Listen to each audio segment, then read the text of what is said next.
Друзі, привіт всім! 6 червня. Так виглядає у нас малина, Мапема та Маравілла. Ось яка Маравілла. Практично тиждень хорошої погоди і вона буквально на 30 см підскочила вгору. І Мапема.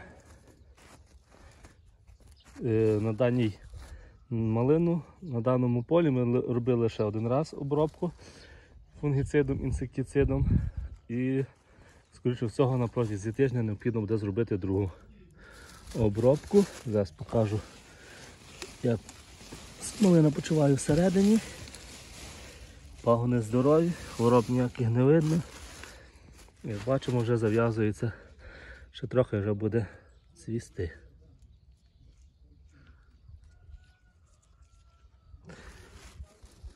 І наступні два ряди теж Мапема.